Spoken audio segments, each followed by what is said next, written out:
আসসালামু আলাইকুম ওরহমতুল্লাহি ওবরাকাতুহু। আরবি ভাষায় জান্নাত বলা হয় বাগানকে। বহুবচন আছে জান্নাতুন এবং বাগানগুলো।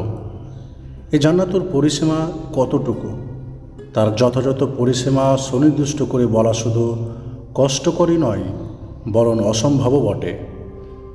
কুরআন মাজিদে মহান আল্লাহ তাআলা ইরশাদ করেছেন, কেউই জানে না তার জন্য নয়ন প্রীতিকর কি লুকায় রাখা আছে তাদের কৃতকর্মের প্রতিদান স্বরূপ।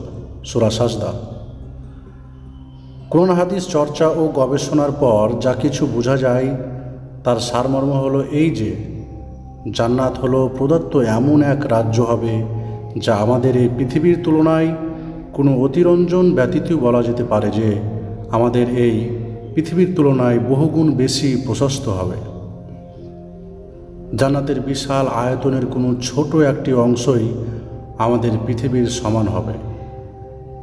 জান্নাতের সর্বশেষ প্রবেশকারী প্রসঙ্গে রাসূল সাল্লাল্লাহু আলাইহি ওয়াসাল্লাম বলেছেন, যখন আল্লাহর পক্ষ থেকে তাকে জান্নাতে প্রবেশের অনুমতি দেওয়া হবে তখন সে আরজ করবে, হে আল্লাহ, এখন তো সব জায়গা পরিপূর্ণ হয়ে গেছে।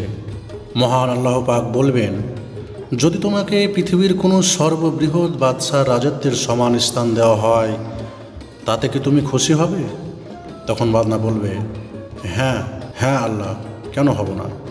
আল্লাহ তখন বলবেন, যাও, জান্নাতে তোমার জন্য পৃথিবীর সর্ববৃহৎ রাজত্বের সমান এবং এর চেয়েও অধিক আরও 10 গুণ স্থান দেওয়া হলো।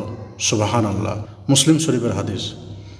জান্নাতের সর্বশেষ প্রবেশকারী এতটুকু স্থান দেওয়ার পরও জান্নাতে এত স্থান বাকি থেকে যাবে যে তা পরিপূর্ণ করার জন্য আল্লাহ অন্য মাখলুককে সৃষ্টি করবেন। মুসলিম শরীফের হাদিস। জান্নাতের স্তরসমূহের কথা বর্ণনা করতে গিয়ে রাসূল সাল্লাল্লাহু আলাইহি ওয়াসাল্লাম বলেন, তার শত স্তর আছে, আর সকল স্তরের মাঝে আকাশ ও পৃথিবীর সমদূরত্ব রয়েছে। জান্নাতের ছায়াবান বৃক্ষসমূহের কথা বর্ণনা করতে গিয়ে রাসূল সাল্লাল্লাহু আলাইহি ওয়াসাল্লাম বলেন, একটি বৃক্ষের ছায়া এত লম্বা হবে যে কোনো অশ্বারোহী যদি 100 বছর পর্যন্ত তার ছায়ায় চলার পরেও সে ছায়া শেষ হবে না। বুখারী শরীফের হাদিস। সূরা দাহারের 2 নম্বর আয়াতে মহান আল্লাহ পাক ইরশাদ করেছেন, জান্নাতের যেদিকেই তোমরা তাকাও না কেন নিয়ামত আর নিয়ামতই তোমাদের চোখে পড়বে, আর এক বিশাল রাজ্যের আসবাবপত্র তোমাদের চোখে পড়বে।